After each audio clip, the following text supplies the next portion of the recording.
भाई इकट्ठे हुए हैं। पंजाब से कृषि कानूनों के खिलाफ जो लड़ाई जारी हुई थी, अब वो देश के अलग अलग हिस्सों में पहुंच चुकी है और एक के बाद एक लोग जुड़ते चले। तमाम लोगों ने नौकरियां छोड़कर इस आंदोलन में अपनी भागीदारी दर्ज कराई है। उसी सिलसिले में एक ऐसी शख्सियत, पंजाब की एक ऐसी शख्सियत जो किसी नाम की, जो किसी पहचान की मोहताज नहीं, हमारे साथ रुपिंदर हांडा जी मौजूद है, पंजाबी गायिका। उनसे बात करेंगे कि इस आंदोलन में आने के पीछे क्या मंशा है, क्यों आपको लगा कि इस आंदोलन में आपको भी शामिल होना चाहिए। देखिए, जब से ये आंदोलन शुरू हुआ तब से मैं साथ में हूँ, क्योंकि मैं भी एक किसान की बेटी हूँ और हमारे दादा परदादा सब लोग खेती ही करते हैं। और मुझे लगता है कि ये मेरे परिवार में सिर्फ मेरे फादर हैं जो गवर्नमेंट सर्विस में थे, उसके अलावा सब खेती बाड़ी कर रहे थे। तो एक किसान की बेटी होने के नाते मैं इस आंदोलन से जुड़ी हुई हूँ और मुझे लगता है कि जिन का भी खेती से नाता है चाहे नहीं है, हर एक इंसान को इस आंदोलन से जुड़ना चाहिए, क्योंकि रोटी सबने खानी है। बात की जाए सरकार की, सरकार लगातार तमाम प्रोपेगेंडा अपना रही है। किसानों को खालिस्तानी बताया जा रहा है, आतंकवादी बताया जा रहा है, नक्सलाइट बताया जा रहा है। सरकार की छोट जो है किसानों के प्रति छोटी होती जा रही है, किसान आंदोलन उतना ही बड़ा होता जा रहा है। क्या कहेंगे? देखिए, ये आंदोलन जब शुरू हुआ उसके बाद बहुत ही भद्दी और अलग अलग तरीके से टिप्पणियां की गई।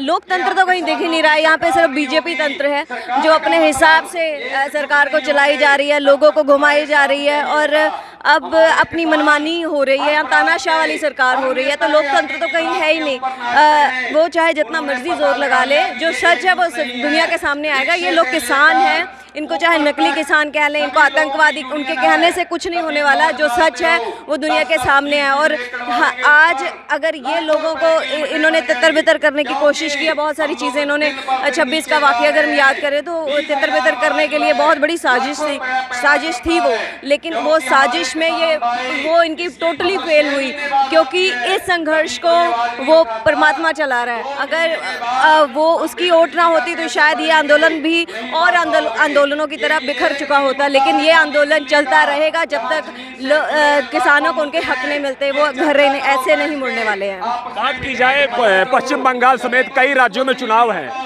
और सरकार वहाँ बीजेपी अपनी उपलब्धियां गिनाने में जुटी हुई है, वहीं किसान भी जो हैं सरकार का पीछा करते हुए पश्चिम बंगाल पहुंचे हैं। क्या कहेंगे वहाँ? आप ये देखिए कि उनके जो रैलियां हुई हैं, बीजेपी की जो रैलियां हुई हैं, सुपर फ्लॉप तो वहीं पे ही हो गए।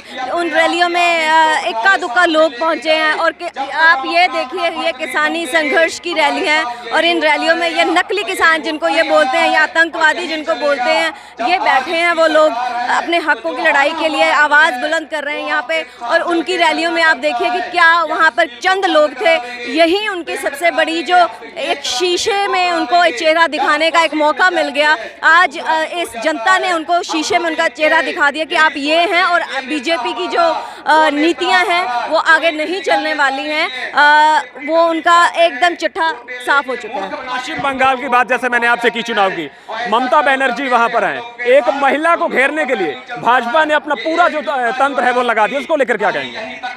इनकी ये पुरानी नीतियां हैं, ये कोई नई बात नहीं है कि आज इन्होंने पहली बार किया है। आप अगर पास्ट में जाएंगे तो इन्होंने बहुत ही ओछी हरकतें की हैं। एक महिला के ऊपर हमला करवाया, जैसे हमने सुना है मीडिया में या लोगों से सुना है। तो एक महिला के ऊपर अगर ये हमला करा सकते हैं, जो कि इस हद तक जा सकती है बीजेपी, ये आपको साफ तौर पे पता लग रहा है। लेकिन मुझे नहीं लगता कि बंगाल में इस बार बीजेपी आएगी।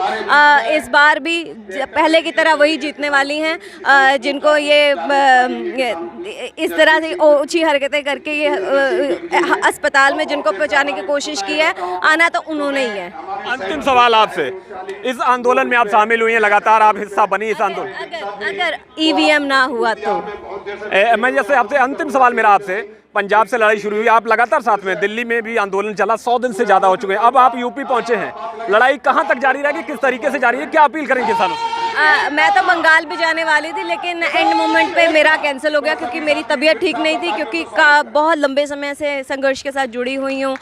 तो वो प्रॉपर रेस्ट करने का समय नहीं मिल रहा था, तो तबीयत ठीक होने की ठीक होने की वजह से नहीं मैं जा पाई बंगाल। लेकिन बंगाल का भी था, जहाँ जहाँ पर ज़रूरत पड़ेगी वहाँ खड़ी होंगी साथ में। जब तक ये लड़ाई चलती है अपनी आवाज़ ऐसे बुलंद करूँगी और मैं अपील करूँगी और भी कलाकार जो हमारे इंडस्ट्री से आते हैं वो भी अपने तरीके से सभी साथ दें, क्योंकि इनके हमारे पास एक सोशल मीडिया की ताकत है, हम लोगों को अपने साथ जोड़ सकते हैं। और आज अगर ये संघर्ष यहाँ तक पहुँचा है, कहीं ना कहीं सोशल मीडिया का और आप जैसे मीडिया का बहुत बड़ा योगदान है, क्योंकि गोदी मीडिया ने तो कभी भी सच दिखाया नहीं है, वो हमेशा ही झूठ और बहुत ही लपेटे जा रहा है झूठ को।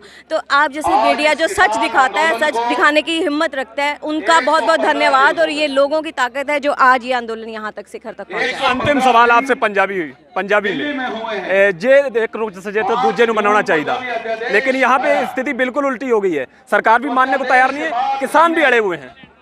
देखिए, किसान आने वाले भविष्य के लिए अड़े हुए हैं। किसानों को कोई शौक नहीं है कि वो पूरी सर्दी वो ठिठुर के यहाँ पर सड़कों पर बहने के लिए मजबूर थे।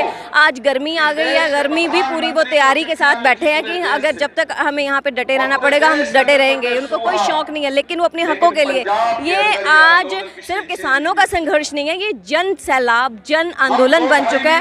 क्योंकि जो रोटी खाता है, जिसके पेट में अन्न जाता है, ये उनकी लड़ाई है। लोगों को अभी तक बहुत देरी से समझ आ रहा है, और भी हम इस बात को लोगों तक पहुंचाएंगे कि ये आम लोगों की, क्योंकि अगर प्राइवेट हो जाता है तो कल को आज जो 30-35 रुपए इनको एक गेहूं मिलता है, आटा मिलता है 35 रुपए किलो के हिसाब से, वो 100 रुपए किलो तक भी जाने वाला है। अगर प्राइवेट हो जाता है तो भूखे मरने के मतलब रोटी के लाले पड़ जाएंगे, भूखे मरने के कगार पे आ जाएंगे, भूखमरी के लिए तैयार हो जाएंगे। ये किसानों की लड़ाई नहीं है, ये आम लोगों की भी लड़ाई है, और लोगों को खुले तौर पे किसानों का साथ देना चाहिए।